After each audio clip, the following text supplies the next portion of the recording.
हम शुरू करने जा रहे हैं अपने इनऑर्गेनिक केमिस्ट्री का सबसे इम्पोर्टेंट टॉपिक कोऑर्डिनेशन कंपाउंड्स। ठीक है, ये कोऑर्डिनेशन केमिस्ट्री का एक इम्पॉर्टेंट टॉपिक है जिसमें around 2 to 3 questions her competition में रहते हैं, प्लस बोर्ड एग्जाम में भी रहते ही रहते हैं। ठीक है, तो कोऑर्डिनेशन कंपाउंड में अगर देखा जाए तो सबसे पहले हमें पता होना चाहिए वर्ड कोऑर्डिनेशन। ठीक है, कोऑर्डिनेशन जो शब्द है कोऑर्डिनेशन, कोऑर्डिनेशन का मतलब होता है जैसे आपने अभी टाइप्स ऑफ बॉन्ड किए थे क्लास चैप्टर में, तो उन्हीं में से एक बॉन्ड का कोऑर्डिनेशन बॉन्ड। तो सबसे पहले तो हमें पता होना चाहिए what is coordination bond. Coordination bond को बता सकते हैं क्या होता है कोऑर्डिनेशन बॉन्ड? यस, मेटल और चलो वो मेटल लिगेंड का कॉन्सेप्ट तो यहाँ पे आता है। इन जनरल कोऑर्डिनेशन बॉन्ड में जो इलेक्ट्रॉन पेयर है, ठीक है, वो सिर्फ एक एटम शेयर करता है, राइट। दो एटम के बीच में अगर हम म्यूचुअल शेयरिंग बोलते हैं तो that is covalent bond, but when electron pair shared by only one atom in a formation of bond then that bond is coordination bond. ठीक है, और कोऑर्डिनेशन केमिस्ट्री में जो कोऑर्डिनेशन बॉन्ड का कॉन्सेप्ट आता है, इसमें हम बॉन्ड डिस्कस करते हैं मेटल और लिगेंड के बीच में, मेटल और लिगेंड के बीच में। अभी मुझे लग रहा है आप लोगों के लिए एक नया शब्द आया है लिगेंड, राइट। लिगेंड क्या होता है तो अभी थोड़ी देर में हम डिस्कस करेंगे डिटेल में लिगेंड क्या होते हैं and what are the types of ligand. तो पहले हम कोऑर्डिनेशन बॉन्ड को डिस्कस कर लेते हैं, कोऑर्डिनेशन कंपाउंड को डिस्कस कर लेते हैं। तो मेटल और लिगेंड के बीच में अभी बस आपने इतना ही समझना है, मेटल और लिगेंड के बीच में जो बॉन्ड बनता है उसको हम क्या बोलते हैं? Coordination bond. और इसमें ये जो लिगेंड है, लिगेंड का मतलब है एक ऐसी स्पीशीज जो इलेक्ट्रॉन रिच है। ठीक है, एक ऐसा एटम या एक ऐसी स्पीशीज या एक ऐसा मॉलिक्यूल जो इलेक्ट्रॉन रिच है और वो क्या कर सकता है? मेटल के वैकेंट ऑर्बिटल में इलेक्ट्रॉन पेयर डोनेट कर सकता है। और यहाँ पे ये आपने ध्यान रखना है, अभी हमने डी एंड एफ ब्लॉक को कंप्लीट किया है, तो यहाँ पे जितनी भी मेटल्स आएंगी कोऑर्डिनेशन कंपाउंड्स में वो आएंगी डी ब्लॉक की मेटल्स। ठीक है, तो डी ब्लॉक की मेटल्स यहाँ पे रहेंगी।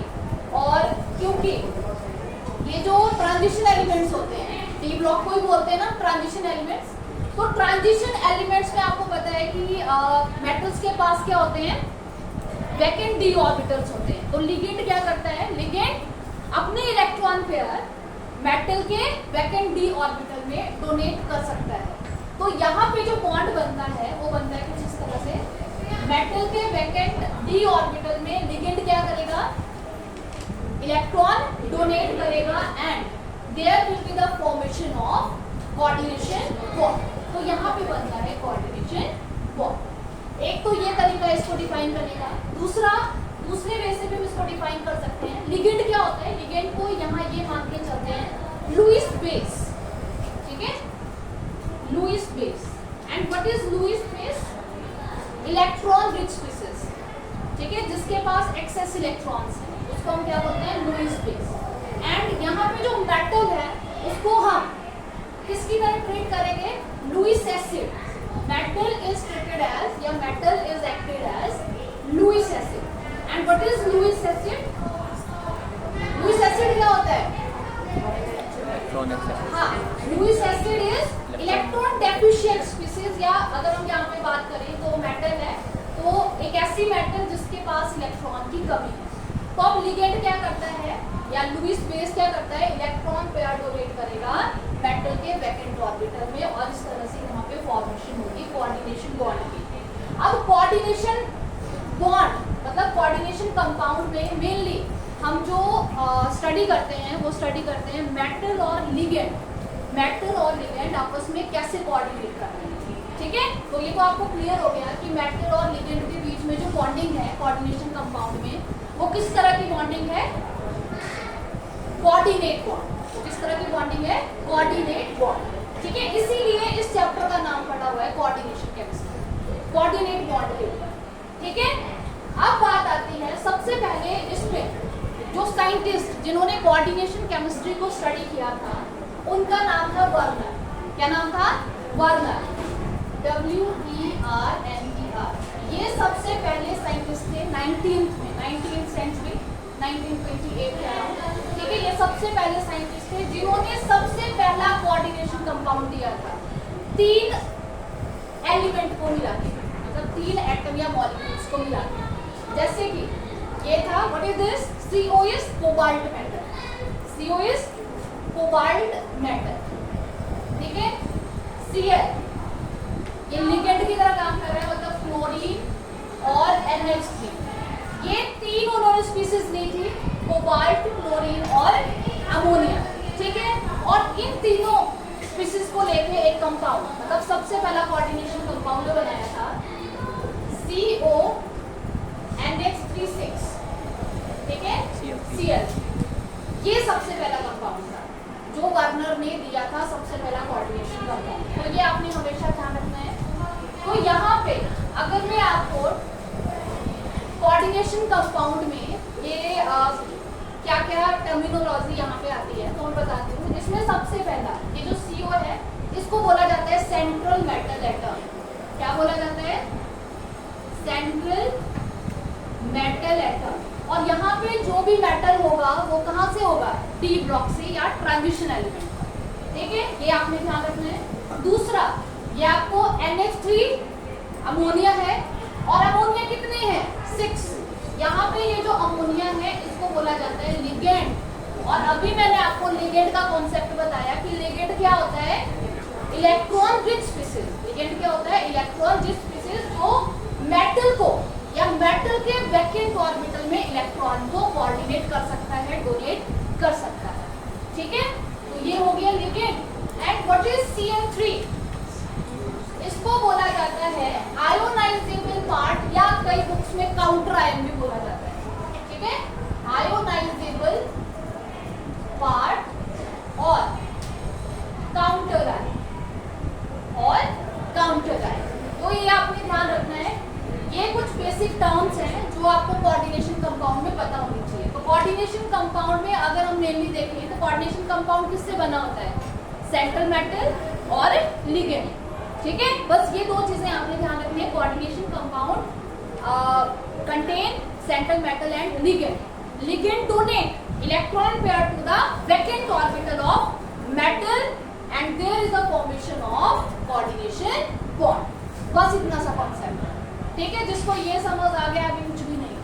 अब इसका सबसे पहला टॉपिक है difference between coordination complex and, note करो, difference between coordination complex and double salt. Coordination complex and double salt.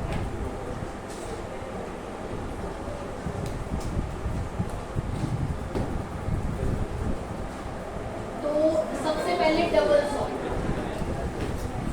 अभी आपने सिंपल सॉल्ट तो सुना होगा, सॉल्ट सब जानते हैं। What is salt? नमक, NaCl। ठीक है, यही होता है ना सॉल्ट। अब सॉल्ट के आगे डबल लगा हुआ है, इसका मतलब क्या है? मतलब एक ऐसा सॉल्ट जो 2 सॉल्ट से मिलकर बना हुआ है। ठीक है, तो डबल सॉल्ट के कुछ एग्जांपल्स हैं, जैसे कि मोहर सॉल्ट और पोटाश एल। फिटकरी सबने देखी है घरों में। फिटकरी एक डबल सॉल्ट होता है। ठीक है, फिटकरी क्या होता है? डबल सॉल्ट, और उसका नाम होता है पोटाश एल। फिटकरी का नाम क्या होता है? Potash L. और इसका फॉर्मूला है K2SO4 Al2SO4 3 and 24H2O। This is the formula of potash L, या जिसको हम फिटकरी बोलते हैं। ठीक है, तो ये पोटाश एल, तो ये डबल सॉल्ट में कंपाउंड आता है, इसको बोलते हैं डबल सॉल्ट। ठीक है, और दूसरा एग्जांपल आपके सामने ये है मोहर सॉल्ट। कई बार एग्जाम में डायरेक्ट फॉर्मूला इनका पूछ लिया जाता है, तो ध्यान से लिखना है। मोहर सॉल्ट, इसको बोला जाता है फेरस अमोनियम सॉल्ट। ठीक है, FeSO4 ferrous ammonium salt. NH ferrous ammonium salt, ये क्या हुआ आपका? मोहर सॉल्ट। ठीक है, तो हमारी एनसीईआरटी में ये दो एग्जांपल दे रखे हैं, तो ये आपने ध्यान रखने हैं, potash and Mohr salt, these are double salt. अब बात आती है डबल सॉल्ट होते क्या है, तो देखो डबल सॉल्ट क्या होते हैं, जब भी इनको पानी में डाला जाता है, ठीक है, तो ये कंप्लीटली आयोनाइज हो जाते हैं, और ये सबसे इंपॉर्टेंट पॉइंट है, they completely ionise when dissolve in water. जब पानी में इनको डाला जाता है तो ये कंप्लीटली क्या हो जाते हैं, आयोनाइज हो जाते हैं। जैसे कि अगर मैं आपको मोहर सॉल्ट की आयोनाइजेशन बताऊं तो ये टूट जाएगा Fe2 पॉजिटिव, SO4 2 नेगेटिव, ठीक है, NH4 पॉजिटिव, तो ये आयंस में ये टूट जाएगा। वैसे ही अगर हम पोटाश एल में देखें, अगर उसको पानी में डालते हैं तो ये भी क्या होगा, आयन में टूट जाएगा, K पॉजिटिव, Al3 पॉजिटिव, ठीक है, SO4 2 नेगेटिव। तो बोलने का मतलब ये है जो डबल सॉल्ट होता है वो कंप्लीटली क्या हो जाता है, आयोनाइज, पूरी तरह से टूट जाता है जब उसको पानी में डाला जाता है। पर अगर हम कोऑर्डिनेशन कंपाउंड की बात करें, जैसे कि मैंने आपको बताया कि सबसे पहला जो कॉम्प्लेक्स था कोऑर्डिनेशन कॉम्प्लेक्स, जो किसने दिया था, वार्नर ने दिया था, CONH36, ठीक है, और Cl3, ये कोऑर्डिनेशन कंपाउंड है।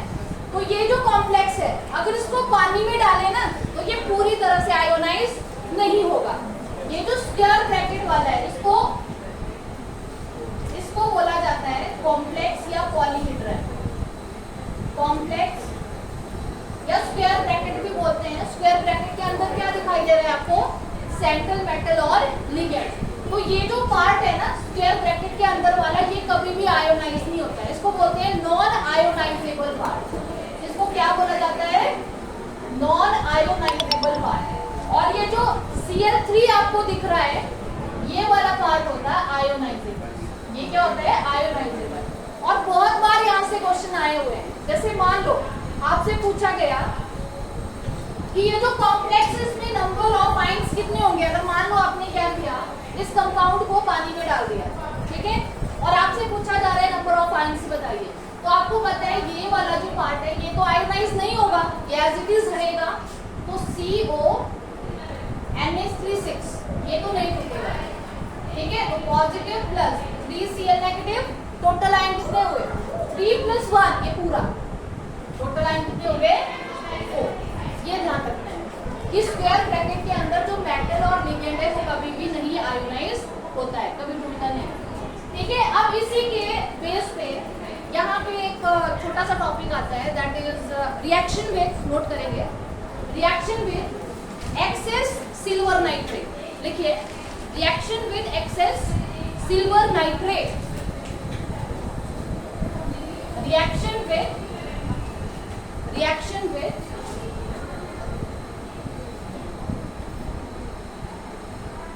एक्सेस सिल्वर नाइट्रेट AgNO3, ठीक है, कि कोई भी अगर कोऑर्डिनेशन कंपाउंड एक्सेस AgNO3 के साथ में रिएक्ट करता है तो किस तरह के रिएक्शन रहता है, ठीक है। और यहाँ से क्वेश्चन भी बनता है, मैं अभी आपको बताती हूँ।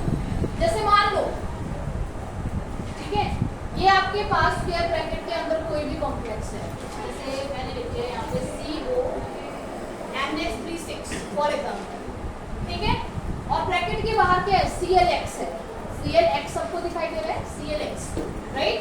अब क्या होगा, जैसे ही ये एक्सेस AgNO3 के साथ में रिएक्ट करेगा तो यहाँ पे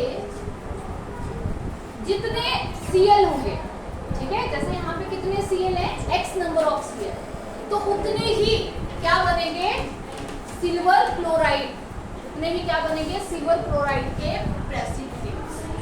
और सिल्वर कलर के प्रेसिपिटेट होते हैं व्हाइट कलर के, सिल्वर क्लोराइड जो होता है व्हाइट कलर के पीपीटी होते हैं इसमें, ठीक है। तो ये आपने ध्यान रखना है, फिर से देखो, इंपॉर्टेंट है, एग्जाम में आया हुआ क्वेश्चन है कि जब भी कोई coordination compound excess of silver nitrate के साथ में रिएक्ट करता है तो हमें उतने ही, जितने आपके पास आयोनाइजेबल क्लोरीन है, ठीक है, उतने ही हमें क्या मिलेंगे, सिल्वर क्लोराइड के प्रेसिपिटेट्स मिलेंगे और व्हाइट कलर के होते हैं, ठीक है। अब देखो ये, अब मान लो ये आपके पास एक एग्जाम्पल दे रखा है CuNH3 5Cl, ब्रैकेट के बाहर कितने Cl2 दिखाई दे, 2 Cl है ना, Cl2 है, तो कितने AgCl बनेंगे, 2 बनेंगे। अब आपके सामने नीचे क्वेश्चंस हैं, ठीक है, इनको सॉल्व करते हैं। PdCl2 4NH3, ठीक है, इसको पहले हमें कॉम्प्लेक्स की फॉर्म में लिखना है, कोऑर्डिनेशन कंपाउंड की फॉर्म में, तो इस तरह से आता है ये PdNH3 और Cl2, ठीक है। स्क्वायर ब्रैकेट के बाहर कितने Cl2 हैं, 2 Cl2, और सबका इसने बोला है कि किसके साथ में रिएक्ट करवाना है, एक्सेस AgNO3 के साथ, और बताना है कि कितने मोल बन रहे हैं AgCl, ठीक है, how many moles of AgCl precipitates are formed, ठीक है। तो यहाँ पे अगर हम फर्स्ट वाला एग्जांपल देखें तो बताइए कितने बनेंगे, 2 AgCl, 2 AgCl, 2 है ना बाहर, आगे वाला शिवांगी NiH2O6Cl2, राइट। अगर AgNO3 के साथ में रिएक्ट करवा रहे हैं एक्सेस AgNO3 का, कितने AgCl बनेंगे, 2, यहाँ पे भी कितने बनेंगे, 2। नेक्स्ट H2PtCl6, क्या आपको यहाँ पे कोई Cl दिखाई दे रहा है ब्रैकेट के बाहर, नहीं, तो यहाँ पे 0, यहाँ पे नहीं बनेंगे, नो प्रेसिपिटेट्स आर फॉर्म। तो लग गया पता, इस तरह के क्वेश्चंस रहते हैं, इंपॉर्टेंट है topic, reaction with excess silver nitrate, ठीक है। कॉम्प्लेक्स के बाद जितने भी क्लोरीन होंगे उतने ही हमें क्या मिलेंगे, AgCl के प्रेसिपिटेट्स, राइट। अब देखो एक इस तरह से यहाँ पे क्वेश्चन रहता है, compare conductivity of following compounds, ठीक है। जैसे ये आपके पास एक एग्जांपल दे रखा है CONH3 6Cl3, ये क्वेश्चन दे रखा है, ठीक है। अब आपसे पूछा हुआ है कि कंडक्टिविटी, अभी मैंने आपको बताया कि कंडक्टिविटी, वैसे इन जनरल कंडक्टिविटी हम कैसे मेजर करते हैं, नंबर ऑफ आयंस के ऊपर डिपेंड करती है। अगर नंबर ऑफ आयंस ज्यादा तो कंडक्टिविटी ज्यादा, ठीक है। अभी हमने बात की कि जो कोऑर्डिनेशन कंपाउंड होता है वो किससे बना होता है, एक तो आपका स्क्वायर ब्रैकेट के अंदर सेंट्रल मेटल और लिगेंड होता है, उसके बीच में कोऑर्डिनेशन बॉन्ड होता है, ठीक है। और ये वाला जो पार्ट है स्क्वायर ब्रैकेट वाला, ये कभी भी आयोनाइज नहीं होता, मतलब टूटता नहीं है, ठीक है। और स्क्वायर ब्रैकेट के बाहर जो भी आपको दिखेगा सिर्फ वही क्या होगा, आयोनाइज होगा, राइट। तो आपको सिंपल सा है, 3 एग्जांपल दे रखे हैं, आपने क्या बताना है इसमें कि कितने आयंस हैं, टोटल नंबर ऑफ आयंस कितने हैं, ठीक है। जैसे कि अगर हम फर्स्ट वाला एग्जांपल देखें, सबको दिखाई दे रहा है CONH3 6Cl3, ठीक है। तो बताइए CONH3 6, ये वाला पार्ट तो नहीं टूटेगा, एज इट इज रहेगा, बाहर ये हो गया पॉजिटिव ना, कितना positive, 3 positive, 3 Cl negative, total ions कितने हो गए, 3 + 1, इसको 1 काउंट करेंगे, टोटल 4। आगे वाला बताइए जल्दी, निशान COCl NH3 5, 2 positive plus 2 Cl negative, total ion 3, ठीक है। Next COCl2 NH3 4, positive plus Cl negative, total ion 2। तो अब लग गया पता, नंबर ऑफ आयंस जहां पे ज्यादा वहां पे कंडक्टिविटी ज्यादा। तो बताइए किस कॉम्प्लेक्स की कंडक्टिविटी ज्यादा, फर्स्ट वाले की, ठीक है, फर्स्ट वाले की, फिर सेकंड वाले की, फिर थर्ड वाले। तो इस तरह से हमने 2 टाइप के क्वेश्चन यहाँ पे किए। अगर हम एक्सेस AgNO3 के साथ में रिएक्ट करवाते हैं तो AgCl के व्हाइट कलर के प्रेसिपिटेट्स बनते हैं, एंड सेकंड इज कंडक्टिविटी, ठीक है। तो ये ध्यान